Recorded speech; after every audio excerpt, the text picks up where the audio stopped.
نحمده ونصلي على رسوله الكريم أما بعد فأعوذ بالله من الشيطان الرجيم بسم الله الرحمن الرحيم.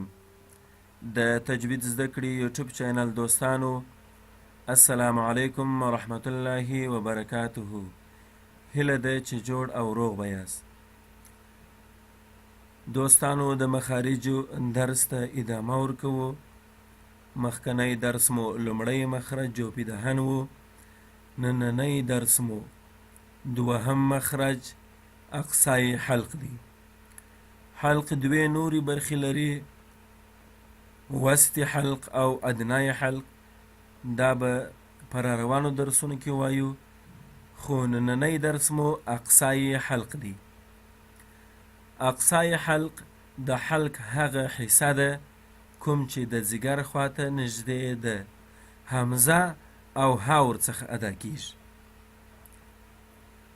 دوستانو، اقصای حلق د حلق هغه برخه ده چې د ځیګر خواته نږدې ده، یعنی همدغه د دایرې ځای. اقصای حلق د حلق پای، د حلق اخرنی حصه کوم چې د ځیګر خواته نږدې ده، دوه توري ورڅخه ادا کیږي. یو همزه ده او بل ها ده.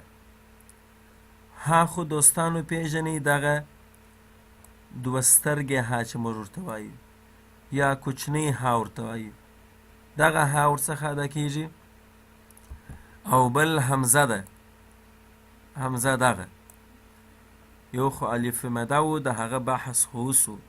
بیا موږ او تاسو ویل موږ الف که چیرې خپله زور ودرلودی، زیره ودرلودی، یا یې پیش ودرلودی، یا ساکن و یا مشدد و، بس دغه همزه ده. دا شکل خو د الف دی، خو که چیرې الف موږ ویل چې زور ولري یا زیر یا پیش، نو بیا همزه ده. اوس دا دی الف زور لري، نو بس دې ته موږ همزه وایو، الف نه ورته وایو. او بل دوستانو، د همزې خپل اصلي شکل دی چې دغه کوچنک شکل دی، د عین د سر په شکل. نو دغه همزه او دغه ها د دغه اقصای حلق څخه ادا کیږي. د ساکنې همزې مخرج، دوستانو دغه شکل ته تاسو ګورئ. کله چې همزه د سکون په حالت کې وي، یعنی ورغندۍ ولري، موږ یې ادا کوو، نو د همزې مخرج حلق دغه شکل ځان ته اخلي.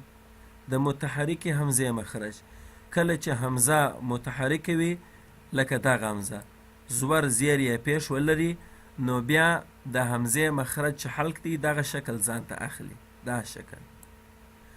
او ها چې کله ادا کوو، دغه ها د ها د ادا کولو په وخت کې د ها مخرج حلق دغه شکل ځان ته اخلي. دوستانو، اوس د همزې او د ها مشق د سکون او د متحرکوالي په حالت کې کوو. لومړی د همزه چې کله ساکنې وي، یعنې ورغندۍ ولري، لکه دغه مشق یې څنګه کوو؟ ا ا او باید داسې د خپل مخرج سره ادا کړل سي. دلته په دې مثال کې د همزې سره یا مشتې ده، نو څنګه یې وایو؟ یؤمنو، یو. او متحرک همزه مشق یې څنګه کوو؟ ا ای او.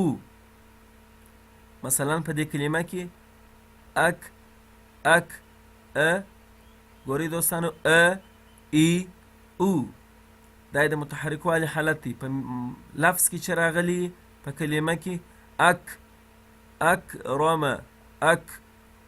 ورپسې د ها مشق کوو، ه هی هو،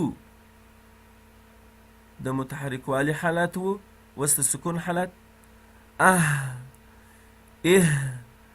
اوه. د سکون د حالت مثال مو یې راوړی دی، لکه اهدنا. د متحرکوالي حالت یې یا ایها الذین. دوستانو، مشق پر وکئ، ښه په خپل حل کې دغه دوه حروف همزه او ها پاخه کوي بیا چې دوی په کلماتو کې کار سوي هیله د تاسو یې د خپل مخرج چې اقصای حلق سو د دغه څخه یې ادا کړي. دوستانو د نن ورځې درس همدومره و. تجوید زده کړه یوټیوب چینل در سره سبسکرایب کړئ. والسلام علیکم ورحمة الله وبرکاته.